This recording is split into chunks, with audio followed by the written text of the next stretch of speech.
আমার যুবক ভাইয়েরা, আমার বৃদ্ধ বাবাজিরা, কোরআনে কারীমের যে আয়াত আপনাদের সামনে আমি তেলাওয়াত করেছি, আল্লাহ তাআলা বলেন, হাবিব আমার, ওয়ালাকাদ আতাইনাকা ইয়া মুহাম্মদ, হাবিব আমার, হে মুহাম্মদ, তোমাকে আমি দিয়েছি সাবআম মিনাল মাসানি, এমন একটা সূরা যে সূরার মধ্যে 7টি আয়াত আছে, যে সূরা বারবার পড়া হয়, যে সূরা 2 বার নাজিল হয়েছে, মক্কা একবার, মদিনা একবার। আমি জিজ্ঞাসা করে জানতে চাই, এই মাজলিসের কেউ কি জানেন ওই সূরাটার নাম কি? সুবহানাল্লাহ, আমার এক আলেম ভাই বলে দিয়েছেন। আপনারা এখানে যারা আছেন, আপনারা কি জানেন না এই সূরাটার নাম কি বলেন তো? আচ্ছা, কোরআনে কারিমে কয়টা সূরা আছে? 100। সবাই কি জানেন না? আমি কিন্তু আগেই বলছি, আমি সুট্টুর দেব না, কোরআন থেকে কিছু কথা বলবো। কোরআনে কারিমে কয়টা সূরা আছে? মুসলমান হয়েছি, নাম কেউ আসতে মুসলমান, কোরআনে কয়টা সূরা আছে এটাও জানি না। আচ্ছা, সূরা ফাতিহা কয় নাম্বার সূরা? কোরআন শরীফটা উল্টাইলেই প্রথম চোখে পড়ে কোন সূরা? ফাতিহা মানে শুরু, ভূমিকা, ফাতিহাতুল কিতাব। এই সূরা ফাতিহার নাম 17টা নাম আছে। কয়টা নাম? প্রথম যে নামটা নবীজি বলেছেন ফাতিহাতুল কিতাব, ওই নামেই এই সূরার নামকরণ করা হয়েছে সূরা ফাতিহা। এই সূরার মধ্যে আয়াত আছে কয়টা? 7টা। এই জন্য এই সূরাকে বলা হয়েছে আস-সাবউল মাসানি। সবচেয়ে বেশি নামাজের মধ্যে পড়া হয় কোন সূরাটা? আপনারা তো সবই জানেন, দেখা যায়। মক্কা একবার নাজিল, মদিনা একবার নাজিল। 114টা সূরার মধ্যে কোন সূরা 2 বার নাজিল হয় নাই, একমাত্র সূরা ফাতিহা 2 বার নাজিল হয়েছে, মক্কা একবার, মদিনা একবার। এই জন্য এটাকে বলা হয় আস-সাবউল মাসানি। সুবহানাল্লাহ। হুজুর ঠিক আছে, সবই মানলাম, তাহলে এই সূরার মধ্যে আর কি আছে যে সূরাটা একেবারে এই সূরাটা নিয়েই আল্লাহ কথা বলতেছেন? অনেক কিছু আছে এই সূরার মধ্যে। আচ্ছা, আপনারা বলেন তো, মানবতার হেদায়েতের জন্য রব্বে কারীম উপর থেকে এই পৃথিবীতে, এই আরদে, এই ভূখণ্ডে আল্লাহ তাআলা কতটা কিতাব নাজিল করেছেন ছোট বড় মিলিয়ে? 104টা। আচ্ছা, কতজন নবী রাসূল এই পৃথিবীতে আগমন করেছেন? 1,24,000। 1 লক্ষ নিয়ে কারো কোনো কথা নেই, 1 লক্ষের উপরে। 1,24,000-এর বর্ণনাটা একটু দুর্বল, তথাপিও আমরা মেনে নেই 1 লক্ষের উপরে নবী রাসূল আসছেন। আর এদের উপরে যে কিতাব ছোট বড় মিলিয়ে অবতীর্ণ হয়েছে আল্লাহর পক্ষ থেকে মানুষের হেদায়েতের জন্য, এই কিতাবের সংখ্যা কয়টা? 104টা। নবীজি বলেন, শোনো আমার উম্মত, এই যে সূরা ফাতিহা, এই সূরা ফাতিহা, এই সূরাটা না তো ইনজিলে আছে, না তো তাওরাতে আছে, না তো জাবুরে আছে, না তো এর মতন কোন সূরা কোরআনে আছে। যত কিতাব আল্লাহ নাজিল করেছেন, সবগুলো কিতাবের সব কথা কোরআনে ঢুকিয়ে দিয়েছেন, আর কোরআনের সব কথা সূরা ফাতিহার মধ্যে ঢুকিয়ে দিয়েছেন। এই জন্য নবীজি বলছেন যে লা সালাতা ইল্লা বিফাতিহাতিল কিতাব, সূরা ফাতিহা ছাড়া নামাজই হবে না। সূরা ফাতিহা ছাড়া আপনারা দাঁড়ায় প্রথম কি সূরা পড়েন? আর যখন ইমামের পিছনে দাঁড়ান তো ইমাম সাহেব কি পড়ে? সূরা ফাতিহা। ইমাম সাহেব পড়ে দেখে আমরা পড়ি না। নবীজি বলছেন ইমামের পড়াই তোমার পড়া, ইমাম যার ইমাম আছে ইমামের কেরাতই তোমার কেরাত। এজন্য আর আমরা পড়ি না, আমরা দাঁড়ায় ইমামেরটাই শুনি, আর ইমাম আসতে পড়লে ওইটা আমাদের জন্য যথেষ্ট। ইমাম হই আর মুক্তাদি হই, নামাজের ভিতরে ঢুকলেই যে কেরাত দিয়ে, যে সূরা দিয়ে আমরা নামাজ শুরু করি, ওই সূরার নাম হলো সূরাতুল ফাতিহা।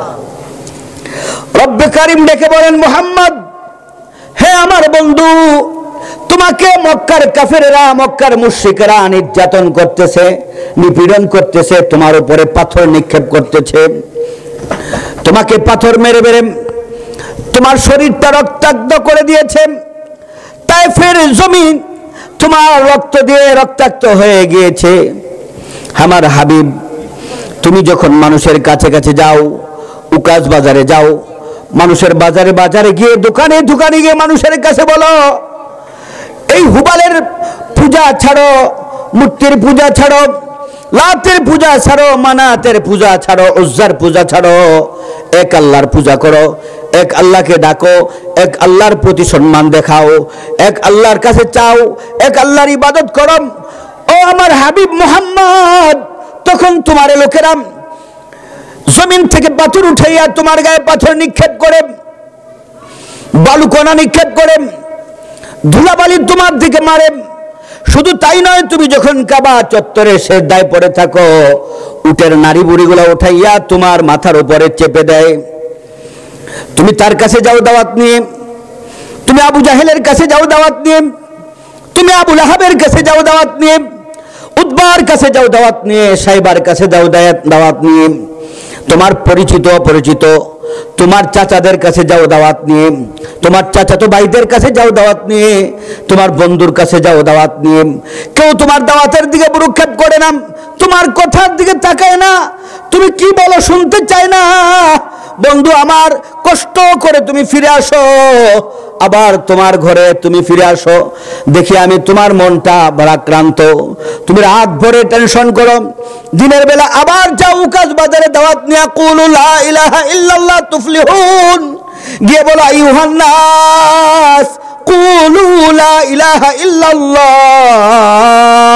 তুফলিহুন, কিন্তু তোমার কথা কেউ শোনে না, তুমি কষ্ট পাও, আবার তোমার শরীরের উপর নির্যাতন চলে, তুমি কষ্ট পাও।